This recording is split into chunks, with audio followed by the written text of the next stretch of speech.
Welcome everyone to MEternal.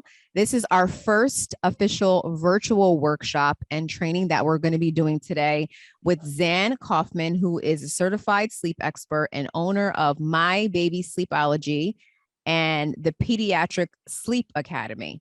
And we're also joined today by Dr. Pierre Louis from Gotham Health. She is a pediatrician and she's joining us today to create an opportunity for women to learn sleep solutions for their family. And there's just some sleep best practices so that the mom and the baby is having a better overall experience in its entirety, right? So welcome, ladies, for joining the MEternal virtual sleep event today. Happy to have you here. And I'm just going to start with Zan. I'd like you to tell us a little bit about yourself, a little bit about your background, and then we're going to go on to Dr. Pierre Louis. All right, awesome. Well, thank you, Kenya, for the intro already. And hello, everyone. As Kenya said, my name is Zan, and I am the founder of MyBaby Sleepology. I'm super excited to be here today, joined by Dr. Pierre Louis, and chatting with you all about sleep. To add to what Kenya said, between myself and 6 other moms who work with me directly on my team, we have successfully worked with thousands of families across the world, and they all have different cultural backgrounds, parenting styles, pride tolerances, you name it. So we have truly seen and heard it all. And we also have a deep understanding, knowing that every parental experience and child dynamic can be very different with their own challenges and issues. So what we do at MyBaby Sleepology is work with families to come up with a plan that they are comfortable with and help them to take the guesswork out of the sleep training process using a proven methodology that's based on the science behind sleep. So when you lean on the science, you can't go wrong. So it really does work time and time again. And I can't tell you guys how much we have heard, "You have saved my life. You have saved my marriage. I feel sane again." And I'm just excited. I think we have a really great opportunity today to discuss the unique scenarios that moms and families are experiencing, and to help debunk some of the myths about sleep training, and to also help everyone who is listening and everyone here to solve some of the most common sleep issues, because sleep is so important. We all need it to function our best, and our children need it so that they can grow and thrive. So for my part in all of this, I will be asking some questions, engaging with Dr. Pierre Louis, and just chatting a lot about sleep. Awesome. So Dr. Pierre Louis, can you just share a little bit about your background and what you do at Gotham Health? I was born and raised in Haiti, as I said before. I came here when I was 18. I went to college here at City College, and I went to medical school at Temple University in Philadelphia. And I did my residency and internship at Montefiore Medical Center. And I've been a pediatrician over 25 years. I have worked for, well, it was Cumberland then now it's Gotham Health. I've been here for about 15 years, and it's been a great experience so far. I would like to thank Dr. McMillan who has asked me to participate in this event. And I want to thank Nancy Ramos, who came here to help me, and Nash Dunlap. I'm very excited to be here because listening to what Ms. Kaufman had to say, Zen. I'm sorry. I don't know if I should call you Zen. I don't know how to. Zan is great. Zen is fine. Okay. And I think I'm really going to learn a lot from this. And I also have some questions. So I'm very excited to be here as well. Awesome. Awesome. And I want to make sure that we also introduce one of our mothers that's here today, Sana. She's going to be participating in the workshop. Sana, can you just tell us a little bit about yourself and what you expect to get from today and how you think it's going to help other moms out there? Sure, that's my little one. So my name is Sana. I'm a second-time mom. Our first child is almost 5 years old, and our youngest son just turned a month old. So it's been a little while since we went through all of these stages and phases.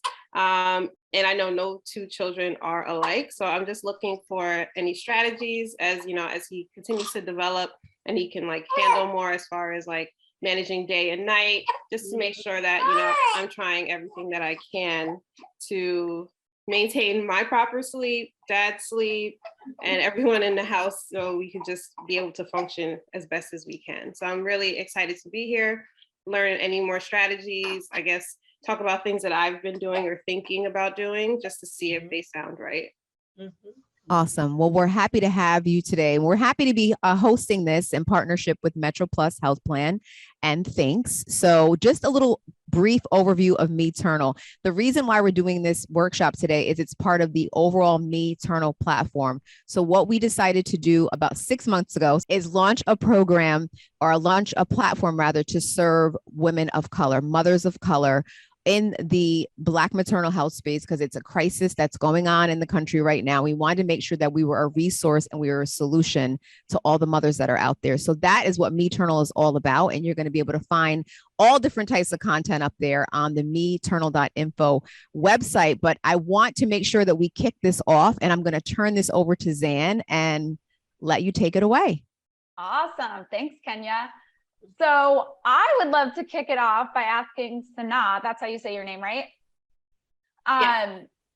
What your main sleep struggles are, and remind me how old your littlest is. So is it placing your baby down fully awake? Is it night wakings, early rising, short naps? Like, what would you say is your top 2 sleep struggles right now? At this point, he loves to sleep during the day. So I guess it's like keeping him engaged during the day so that he can learn day versus night.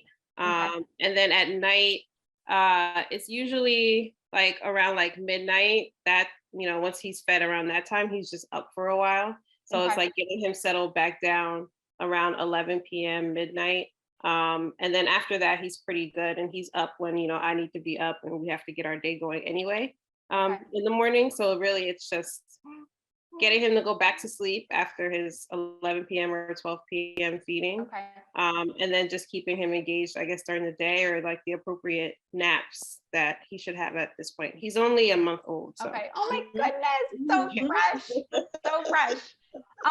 So that's amazing. So for newborns right now, what you're going to be focusing on is awake windows. So making sure that he is not getting overtired. And I'm going to share my screen in a second to dig into the main culprits of sleep issues. But at this age, for an itty bitty little newborn, you want to focus on awake windows. So at 4 weeks old, that awake window will be somewhere between 45 to 60 minutes. And I would say right now, you will want to try to wake him up after a 2-hour nap so that you can help correct his days and nights, because when he was inside the womb, you were walking around and rocking him to sleep all day. And then at night, when you were laying down, he was up partying. So we need to help correct that for him. And we can do that by capping naps at 2 hours, getting him out in the natural sunlight as much as possible throughout the day. And then at night, we want it pitch black and keep those feedings all about business, no real interaction. But his days and nights should be sorted out within the next, I would say 2 to 3 weeks. It's usually corrected around the 6-week mark if you are doing all of those things to try to help him to be able to decipher the two. Now, what I'm going to go through is going to be applicable for a 16-week baby and older. So you can officially sleep train at the 16 weeks from your baby's estimated due date. That is when they've hit the 4-month sleep regression, their sleep cycles have matured, their 3 naps have formed, and we can really get them on a schedule and they're developmentally ready to be sleep trained.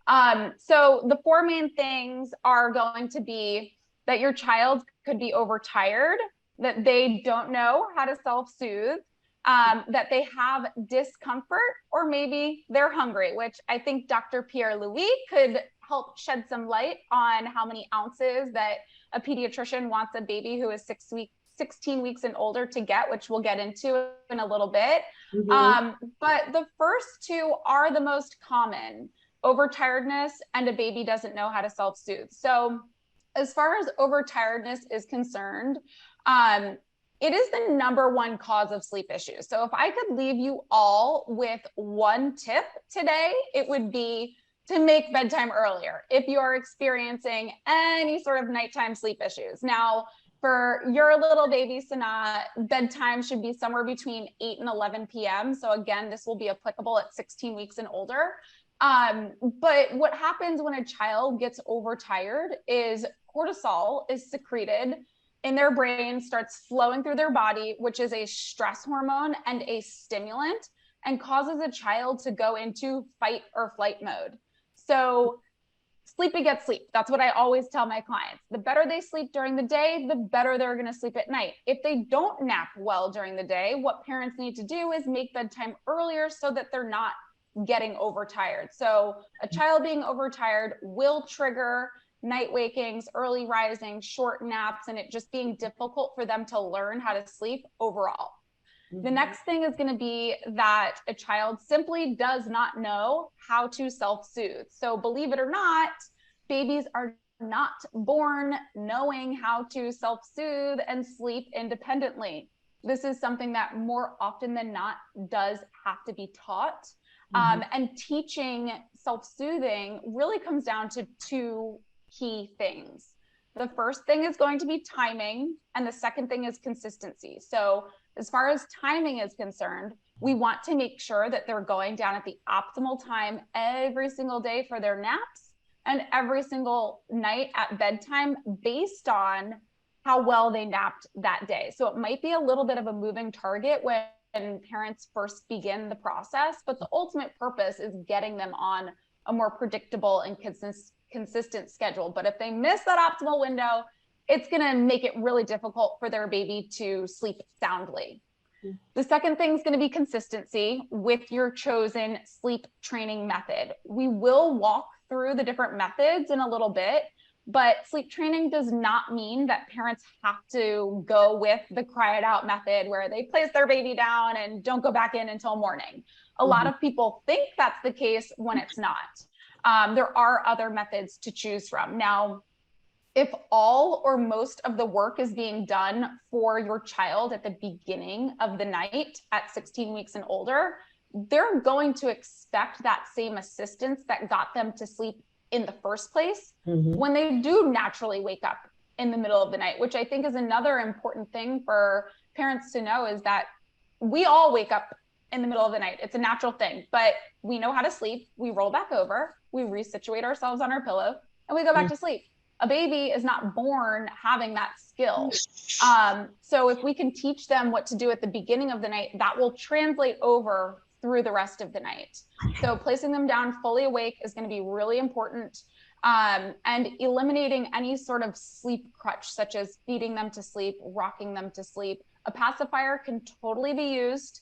You just want to have a boundary around the use of the pacifier. The third thing, like I said, is discomfort. Teething and reflux are the two main sources of discomfort for a baby. Teething is the most painful, the 2 to 3 days leading up to a tooth popping through. You should typically be able to see swollen gums or little white nubs in your baby's mouth. But a lot of parents do blame teething as the reason that their baby is not sleeping well. So if that's you and it's been going on for a couple of weeks or months, it's not teething.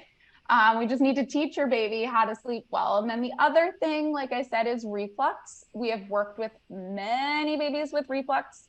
One of the key things that we can do for reflux babies is factoring in holding them upright as part of their bedtime routine. So if a typical bedtime routine is 15 minutes, but your baby has reflux, you might want to factor that in to be like a 45-minute bedtime routine so that you can hold them upright for 30 minutes. And then the last thing is hunger. I would like to kick it over to Dr. Pierre-Louis to let us know how many ounces she suggests or recommends a baby who is about 4 months and older to get in a 24-hour period. And it would vary. 4 months to starting at 16 weeks, 4 months. It depends on the cultural background, first of all, and how well that baby has been eating from birth. But I would expect 4 ounces to 6 ounces every 4 hours. Now, things have changed because in the past 2 years, we used to start feeding at 4 months, but now we're not. So we're feeding at 6 months. When we did start like cereal, baby food around 4 months, we would decrease the amount of formula to allow the parents to increase the feedings. But now that we have push it back to 6 months, at 4 months, you would expect to give 4 to 6 ounces, I would say, every 4 to 5 hours. And I really talk to the parents about overfeeding, because you really want to make sure you're not overfeeding as well. And the way to realize that, if you just fed your baby and about half an hour to an hour later the baby is crying, the baby's not hungry. So you don't want to run to a bottle and try to feed the baby. The other thing also is to know how to burp the baby well in between feedings. That will also prevent the crying and the waking up and all that as well. Okay. So basically, about 4 to 6 ounces every 4 hours, 4 to 5 hours is what we would recommend. Yes. Okay. And what would you say is the average age that your patients' babies do not need a middle of the night feeding? I know that obviously there's a huge range there, Right. but do you have an average? Right. I would say the average age, believe it or not, would be 4 to 5 months. I have parents who are very, very good, and starting at 2 months, they would tell me when they come for the 2 months visit already that the baby is sleeping through the night. But you see, there's a difference between the breastfed baby and the bottle fed baby. Right. Like for the breastfed baby, I would expect the baby to wake up maybe at least once a night for a feeding, because you're not sure exactly how much the baby's getting. But for Exactly. the bottle fed baby, I have had parents already at 2 months who would sleep through the night. But on an average, I would say 4 months to 5 months is when they would sleep through the night. I'm Yes. right there with you. I'm glad we're aligned on that. Yes. Yes. We always tell our clients, if you are unsure, ask your pediatrician, because they know how much weight your baby is gaining. And a pediatrician can help to give them that confidence Mhm. in their plan. So we always say, if a feeding is nutritionally necessary, by all means, that is fine. Mhm. Or if it would make you feel more comfortable to have a feeding in because you're unsure, Mhm. that's okay too. And we help our clients come up with a plan to easily wean their baby off of that middle of the night feeding when they're ready, or when the pediatrician says, okay, the baby doesn't need it. But we always say it's ideal to have a middle of the night feeding if it's a nutritional need versus a want.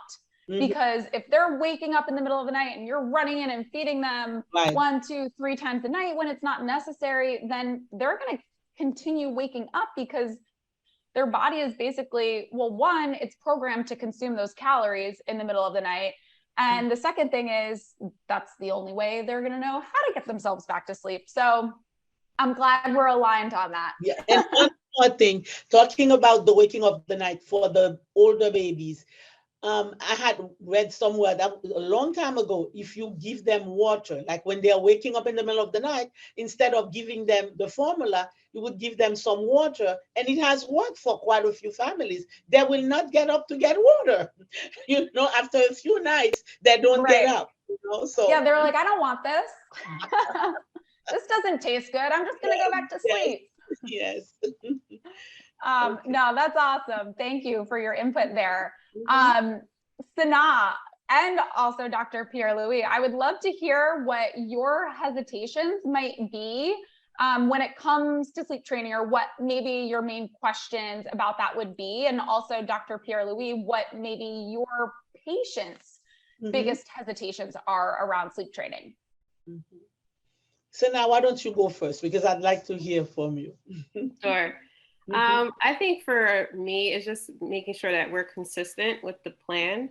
Our first son was very easy. He was kind of like Dr. Pierre-Louis said, like, I think it was like 8 or 9 weeks. He was in the crib in his room and he would be asleep the whole night. But for some reason, this time around, it doesn't feel like that's going to be the case. So I think the biggest thing that we're fearing right now is just making sure that we're consistent, because we're both teachers, so we work during the day. So it's hard to I don't want to become one of those parents that like compromises our plan and now like he's in the bed with us or we're Right. feeding him to get him back to sleep because, you know, those are not the things that we have set in our mind. So we want to just make sure that like we're able to follow through on the plan like we did last time. Hmm. And as Zen was saying at the beginning, the bedtime routine is very, very important. Your baby is only a month old, so as you may not remember, but for the older one, as you know, between 1 month and 2 months, so they're still in that old rhythm when you were pregnant, as Zen was telling you that during the night is when you were awake. I mean, when they were awake, when you were laying down. So the bedtime routine is very, very important for you to be consistent. So right now, if are you breastfeeding or bottle feeding? I'm doing both. Or you're doing both? Yes. But do you find yourself that you have to wake up at night to feed him now or no? Yes, he usually gets up Okay. around 2 or 3, and then he's up again Okay. around like And 5:45. the most important thing about that waking up is to change him, feed him, and put him back to sleep because you want to teach him nighttime. And that's how you're starting the teaching. Because if you hold him and walk around, he doesn't know day and night. So if you're holding him and walking around and you're not putting him back to sleep, then he wouldn't know. So the least disturbing you do in that middle of the night, you just feed him, change him, and put him back to sleep, and that will help you, and that's what will bring him to start sleeping, when he does not need that frequent feeding anymore during the night. you Okay. know Thank hmm you. you're welcome. I love it. Thank you, Dr. Pierre-Louis. Do Hmm. you have a few things that maybe your patients come to you if you're talking to them about sleep training, what their greatest hesitations are? Right, I have a patient right now. The mom is breastfeeding, and I find that I'm trying as much as I can to help her. So what I'm facing now with this parent, I think you're trying to teach them, and as I was telling Sana, that to do the least disturbing possibly in the middle of the night, and the self soothe, like if they wake up, to let them, soothe themselves and going back to sleep. So my biggest challenge with this mom has been the minute the baby wakes up, I think she can help it to get up and take him, and then the other thing is to feed him. I said, you're going to overfeed him. He's not hungry because even though, so that has been my with this particular mom, and I also have a 2-year old, a new patient, and the mom told me that it's very difficult for her for the baby to sleep.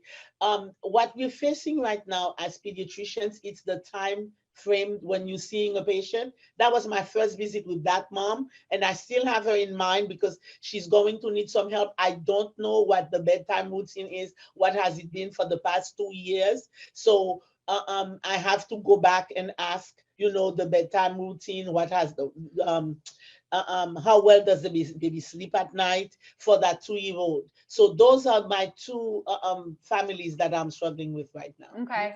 Yeah, I think that's one of the things that we tell our clients all the time is you are going to be so surprised at what just giving your baby or your toddler a little bit of Yes. space, what that will Yes. do instead of running in there as soon as you Mhm. hear just waking up. And we call it active sleep. Active sleep is when a child is up, stirring, might even be yelling out in the middle of their sleep when they're not actually awake. So if you run in there, you're actually going to be waking your child up when maybe they weren't fully awake to begin with. Yeah. So just giving our babies space and being consistent is so, so, so important. And also having a plan that you're comfortable with so that you Hmm. can be consistent with all of that. Hmm. We hear these things, I mean, all day, every day. I'd say some of our, the biggest hesitations that we hear are focused around parents' cry tolerances and Right. their assumptions Yes. around sleep training, where they think, well, I can't put my baby down and let them cry all night for weeks on end. I just can't do it. Hmm. When that's not going to happen. It takes a couple of nights for a baby to learn, but if you're getting them down in that sweet spot before they get overtired, that's going to make a world of difference. Hmm. The other thing is they assume middle of the night feedings. I can't sleep train my baby because I refuse to remove all of the middle of the night feedings, where it Hmm. goes back to you can Hmm. include a feed if your Hmm. baby needs it or if it would make you feel more comfortable. And then another thing that we actually hear pretty often is parents don't like the rigidness of sleep training. And we always tell them, listen, yes, the process, those first 2 weeks, it's going to feel a little rigid of like, oh my gosh, I have to get them down at this time every single day. I'm not going to have a life. Right. Where at the end of the process, parents are like, oh my gosh, like I feel free. Like I feel like I can plan things because my child is on a predictable schedule where I know they're going to nap at these times for this long. And I know what I can expect, where you can go on vacation anywhere and your child can sleep in a pack and play in a closet, because they expect and they want their sleep at that point. So I do think it's important to acknowledge the freedom that sleep training actually gives parents. And we always say that sleep training is something that we do for our children, not to them. Right. When we're teaching them how to sleep, we're equipping them with the tools to be able to fall asleep quickly and easily and back to sleep seamlessly for any night wakings, which is going to lead to less fragmented sleep and really good quality sleep. So it's a short-term process, but it's purposeful. You know, it's for the ultimate purpose of getting them on a really solid schedule and establishing a really good foundation for them. I would love to walk through the methods real quickly so that people know some of the options outside of Cry It Out, where Cry It Out means you place your baby down fully awake, you leave the room, and you let them work it out till morning. You're not going back in there. And that's for parents that have a higher cry tolerance. The next method, which I'll say is probably the most popular method because it can really be modified to a parent's cry tolerance and how much crying they are comfortable with. So that's Ferber. Now you can start at lower intervals, you can start at higher intervals, but what you would do is, again, place your baby down fully awake, you leave the room, and if they start at an escalated cry, that's when you start the timer. You would go in there after the allotted time and you can console your child. You can touch them, you can rub their back, belly, stroke their face, shush them for 1 to 2 minutes, and then you leave. And then you increase that interval. And you keep going in until your baby falls asleep. The following night, you would increase that interval. The goal in all of this is that you're getting your baby down better rested. They're getting some practice, and the time it takes them to fall asleep is going to get shorter and shorter and shorter, to the point where you place your baby down. Like my child is literally in back of me sleeping right now already in 30 seconds. She was sleeping by the time her nanny got to the kitchen. You know, like your child is going to become that good of a sleeper and that confident as long as you can stick to it. But Ferber is great where you do increase those intervals slowly each night, to the point where you're not even going to have to go in there after a few nights because they're figuring it out. The next method is called pick up, put down, where you place your baby down fully awake, you leave the room, and as soon as they start crying, you go in there and you start consoling them. This is for parents with a low to no cry tolerance. So you would go in there almost immediately as soon as they started crying, console them for about 3 to 4 minutes or until they calmed. If they're not calming down, you can pick your baby up and you can hold them and shush them until they calm down. As soon as they calm down, you place them back down and you rinse and repeat that process until you can leave the room, until your baby is calm and comfortable, and you can walk out. Now, the final method is called chair method, and these are all methods for a baby.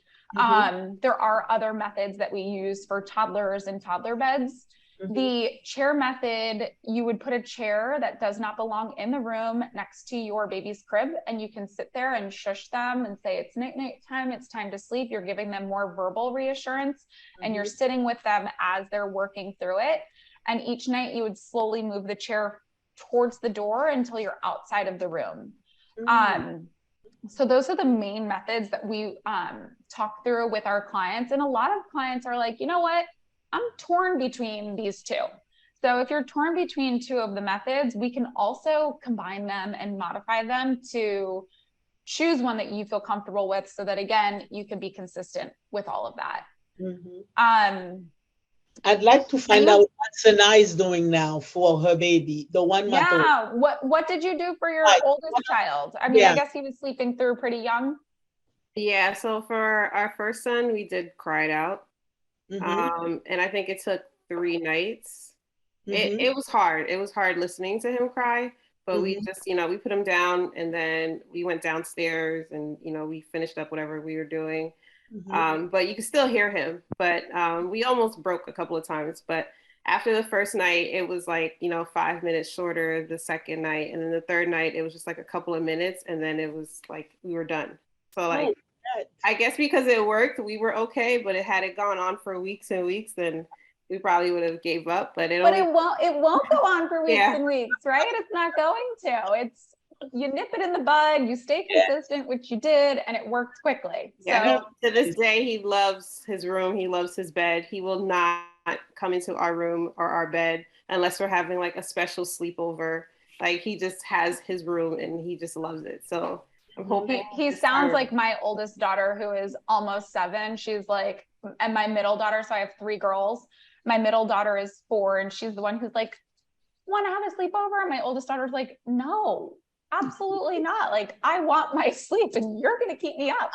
Right. But it's amazing what like establishing that foundation so young will do for a child and their entire life. I mean, you're constantly reaping the benefits of that. And Dr. Louis, Pierre Louis, I would love to hear what your thoughts are on sleep training in general, as far as like the impact that it has on the baby or the child and the parents. Like, what are your thoughts on the whole process? Well, I think that it's a very, very important process, specifically for the parent, because as I told you, I have a 6-month-old now, and with this mom who is constantly tired, I think it's very important to really start early, the bedtime routine, very, very important to have a good bedtime routine. And then the second, I'm not so sure. I mean, I think I will let the parent choose which method is better for them. But as I explained to the parents, it's very important for the child's development in the future, and also for the parent. The more rested you are, the happier you are, and then also you're going to have a happier child too, and a happier baby. Yeah. So I think that the most important from the beginning is to decide, this is, because everybody's situation is different. This is my situation. What is going to work for me? So that's what I've really encouraged for the parents to do. Oh my gosh, you took all of the words right out of my mouth. I need not say any more. No, that's amazing. I am on the same exact page as you. Obviously, I'm super biased, but I see it time and time again. Right. I know that it works, and I've seen the tremendous results of it. We have parents who are coming to us like on the brink of a nervous breakdown because mom and dad are not sleeping well and they're up all hours of the night, and their baby is fussier. Their baby a lot of the times is not eating well, or a toddler who is having tantrums all day long. At the end of the process, everyone, I mean, I have goosebumps right now. Everyone's happier because the parents are finally getting their, let's say 7 to 8+ hours of consolidated sleep at night. And their baby is getting the amount and the quality of sleep that they need to thrive as well. So we've heard parents say, I thought I had a happy baby before I started this, and now like I can't believe how much it's positively impacted my baby's temperament. Or like I said, the temper tantrums in toddlers. Babies start feeding better because they're not overtired. When they're overtired, a lot of the times they're like, shaking their heads a lot when they're feeding, and they just can't concentrate on consuming because they're just so overtired. We also hear about physical and cognitive developments of a baby who was not sleeping well. In the middle or towards the end of the training, they're like, he's crawling, he's walking, he started saying his first few words. So we hear it all. And a big thing we focus on at MyBaby MyBaby Sleepology as well is the overall health of the entire family. So yes, we care so much about the baby, but we also care so much about the parents and their overall health, because when parents are not getting the quality sleep that they need, I mean, we all know this when we have a tough night, no matter what the reason is, that we are not our best selves at work. You know, if I'm trying to communicate with a client and I'm like, oh my God, my brain, it's just not there today. Or if my 4-year-old wants to do it herself again, I'm like, nah, you know, like we just have a shorter fuse. So I think when we are better rested, we can just be better parents and just better people in general. But it's so important. I mean, for our mental health, for our child's overall health. And I think obviously it's important that it's something that is prioritized and that it is something that everyone can access. You know, you shouldn't not be sleeping because you can't access the help.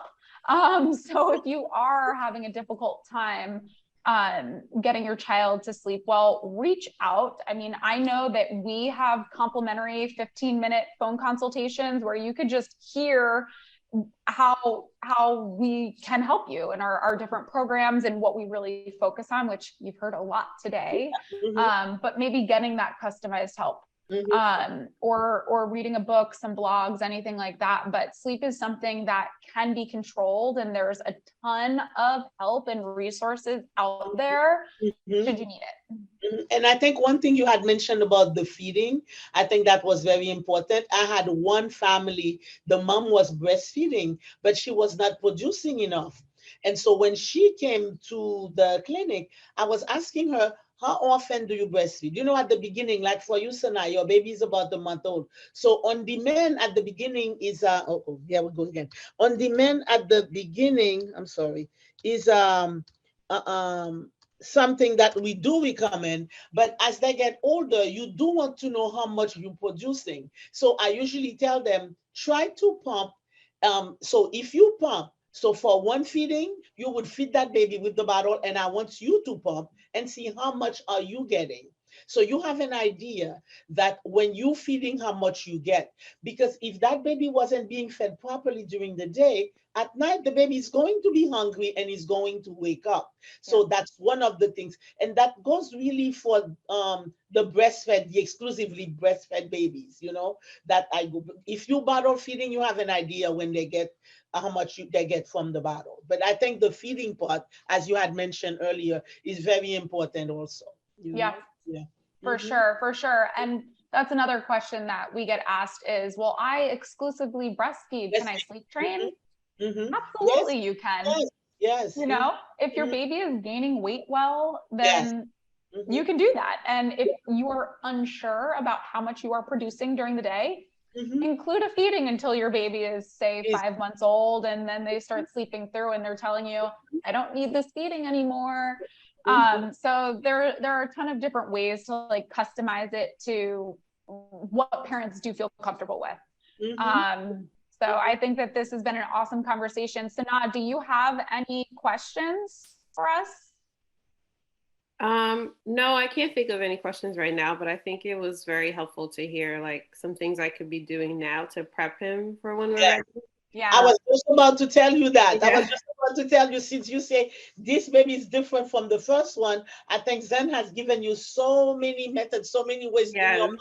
You should be like, okay, which type of baby do I have? And which method will work for this one? Yes. And I never knew there was like different ways to sleep train. So that was very interesting to hear the different methods. And I could already see like myself using either a combination or just thinking like what's going to be the most appropriate way for us this time around. Yeah, absolutely. And another thing that you can do is I love the newborn cuddles. If you love the cuddles, don't put too much stress or pressure on yourself to like put your baby down starting tomorrow.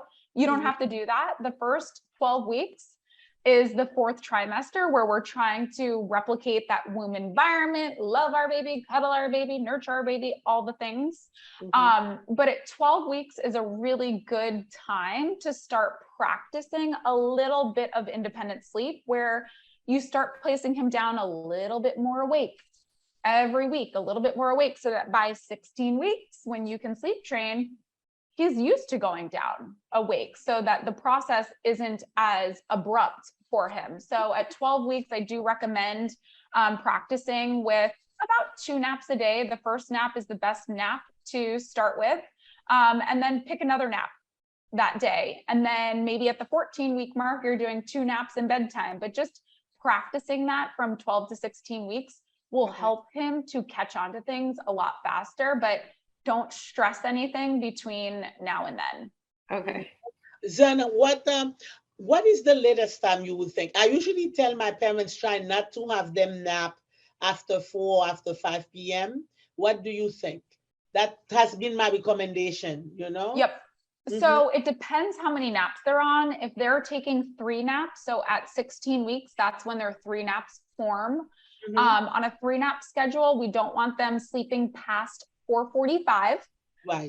So that you can protect their night sleep. Right. On a 2 nap schedule, their day sleep should be capped at 3:30. It really depends what your goal bedtime is. If you prefer an earlier bedtime of say 6:45, 7, I would cap their day sleep at 3:15. If you prefer a later bedtime of say 7:30, 8 o'clock, then you can cap the day sleep closer to 3:30. And then if they're on a 1 nap schedule, I would cap it the same at 3 or 3:30. Okay. Okay, good.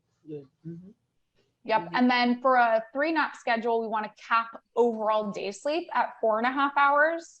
On a 2 nap schedule, we want to cap day sleep at 3.5 hours. And on a 1 nap schedule, I typically it really depends the age of the child, but when they first transition to 1 nap, I would cap it somewhere between 2.5 and 3 hours. Okay.